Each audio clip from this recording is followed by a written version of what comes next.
આ બધું જે પણ થાય, કહેવાનો અર્થ અહીં બેઠા છે, કથા સાંભળીએ છીએ, શ્રવણ કરીએ છીએ, કીર્તન કરીએ છીએ, મનન કરીએ છીએ, આ જે પણ થાય એ શંકર દ્રષ્ટિપાતે, ભગવાન શિવની આપણી ઉપર દ્રષ્ટિ છે ને એટલે થાય છે. બાકી તો વર્ષો વીતી જાય. હું ધન્યવાદ કરું છું આવા ગામનો, વરની અંદર બે કથા થાય. બાકી વર્ષો વીતી જાય, કથા કરવી છે કરી કરીને પણ તેરી કૃપા બિના ન हिले એક ભી અણુ, લેતે હે શ્વાસ તેરી દયા સે તનુ તનુ. એની કૃપા વગર પાંદડું નથી હલતું. હું તમને એટલે વારંવાર કહું, કોઈ પ્રકારની ચિંતા કરવાની જરૂર નથી. જો એની કૃપા વગર પાંદડું બી નથી હલતું. એને આટલી સરસ આ પ્રકૃતિની જે ગોઠવણ કરી છે, તો એને આપણી કંઈક ને કંઈક તો ગોઠવણ કરી જશે ને. આપણે હુકલે વાર ચિંતા કરવાની. અને બહુ નાની નાની બાબતોમાં ડરવાનું બંધ કરો.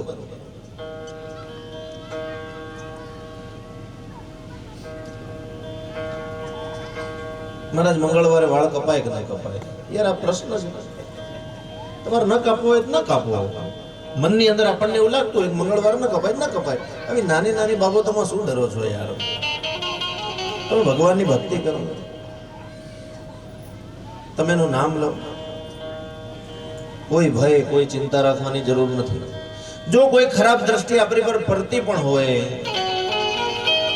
કોઈ કુદ્રષ્ટિ પડે અને આપણે જો એવું વિચારીએ કે આના કારણે મને તકલીફ થશે, તો એકવાર મનની અંદર એવું વિચારી લેવું કે આ જેટલી દુનિયાની અંદર આ જેટલી પણ માયાઓ છે ને, આ કુદ્રષ્ટિ છે, બધા તાંત્રિક વાંત્રિક બધા જ આવી ગયા એનામાં. આ જેટલા બી છે, આ બધા કરતા મારો ભગવાન મોટો છે.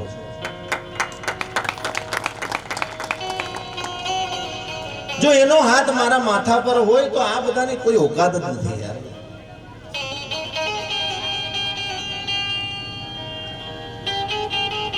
આપણાને એના પ્રેમને ઓળખો.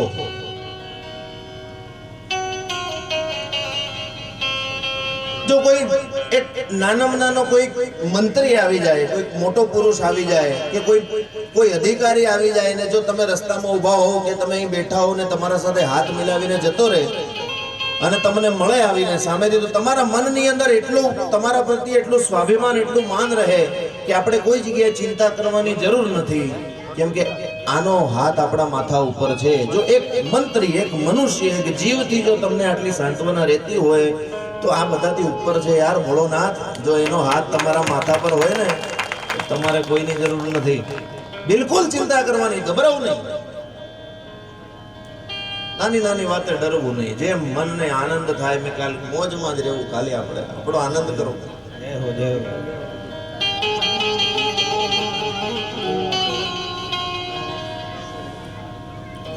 રામ રાખે અને કોણ ચાખે?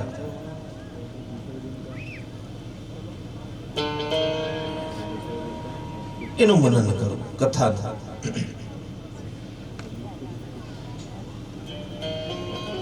શ્રવણાદિ ત્રિકેશક્તો લિંગમ વૈરમ ચ શંકરમ સંસ્થાપ્ય નિત્યમ અભ્યર્ચ્ય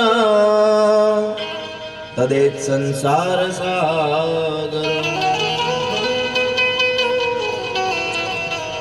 જો આ શ્રવણ, કીર્તન અને મનન જો ન થઈ શકે, જો એની અંદર આપણું સામર્થ્ય ઓછું પડતું હોય તો શું કરવું? તારે વ્યાસ મુનિ કહે છે કે જો એવું હોય તો પછી તમે શિવલિંગની પૂજા કરો. અને શિવ પુરાણમાં વિંધ્યેશ્વર સંહિતાના શરૂઆતના અધ્યાયમાં શિવ પૂજનનું, શિવલિંગના પૂજનનું મહત્વ એને દર્શાવ્યું.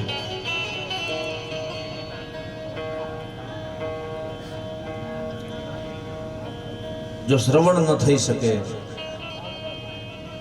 કીર્તન નહીં, મનન નહીં, કઈ વાંધો નહીં, તમે શિવ પૂજન કરો. અને શિવ પૂજન કરવાથી શું મળે?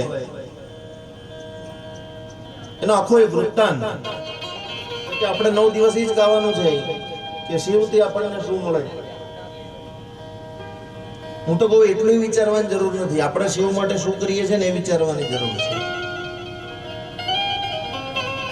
આપણા મા બાપ આપણને જન્મ આપે અને પછી આપણે આખી જિંદગી મા બાપની સેવા કરીએ આપણો ધર્મ છે, કેમ કે એને આપણા જન્મદાતા છે. તો શિવ તો આપણી ભાષામાં કહું તો આપણા બધાનો બાપ છે. આમે ઘણા બધા એવા પ્રશ્નો આ આધુનિકતાના સાથે આ બધા ફિલ્મ અને પિક્ચરો જોઈને આવે એવા પ્રશ્નો કે મહારાજ આ શિવલિંગ પર એક લોટો દૂધ ચડાવી એના કરતા કોઈ ગરીબને કે કોઈ ભૂખ્યાને પીવડાવીએ કેવો વાંધો? હું વાંધો નહીં વાલા, પણ મારો કહેવાનો અર્થ એવો કે કદાચ જો તમારે કોઈ ભૂખ્યાને દૂધ પીવડાવવું છે તો તમે તમારા ભાગમાંથી પીવડાવો ને યાર. તમે જે હવાર હાન 500 ઠોકી જાઓ છો, શિવલિંગના ભાગનું છે એ શું કરવા ત્યાં જવા દેવું? શિવલિંગના ભાગનું તમે જે ઠોકો એનામાંથી થોડું ઘણું આપો તો તમને પુણ્ય મળે. તો યાર મારું એ મારા બાપનો તારા મારો ભાગ એવી વાત થઈ જાય.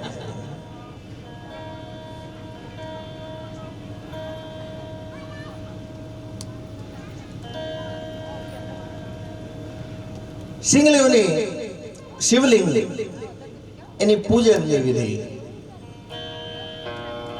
જો એક વિધિની વાત કરવાની અંદર વિધિ વિધાન બી ઘણા બધા છે, પણ છેલ્લે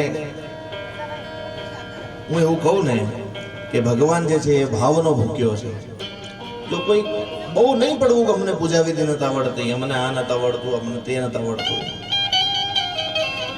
તમારામાં ભાવ છે, તમે ખાલી એના સામે થાળી નૈવેદ્ય મૂકી દો અને ખાલી એને કહી દો હું બેઠો છું, તમે જમી લો 15 મિનિટ 10 મિનિટ, તમને જે લાગે.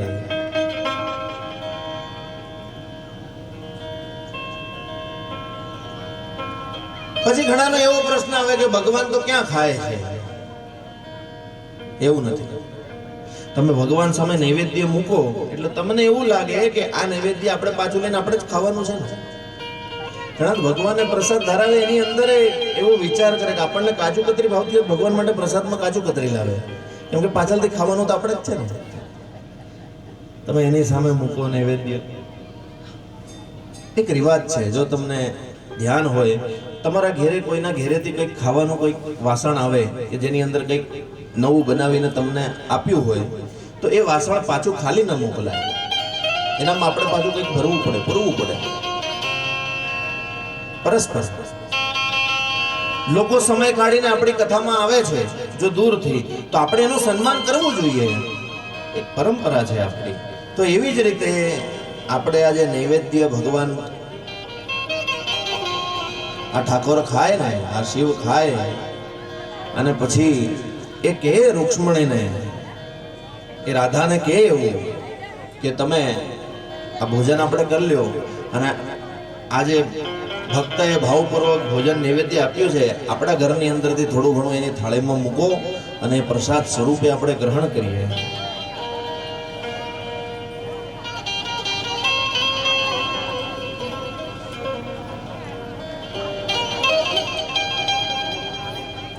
શાંતિથી જગ્યા કરીને પી જાઓ.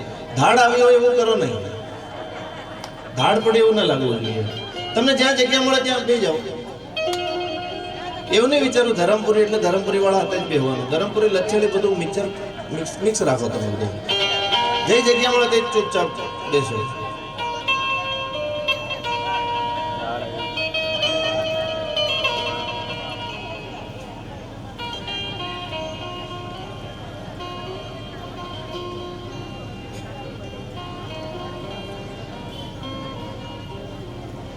લિંગ પૂજન નું મહત્વ.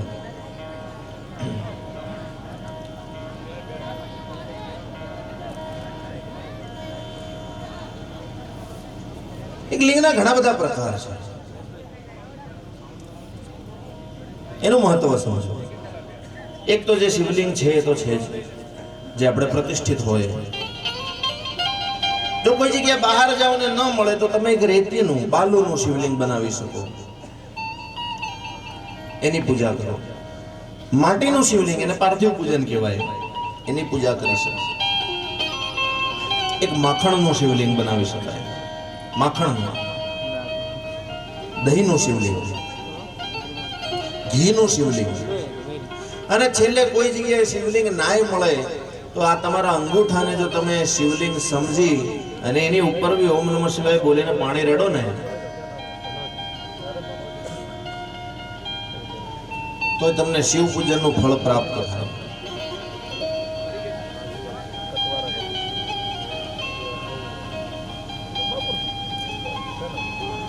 તો ફરી જો આધારભૂત આપણા બધાયનું લિંગ તરફ આવ્યા તો આપણે જેને કેન્દ્ર બિંદુમાં રાખી હતી એ બે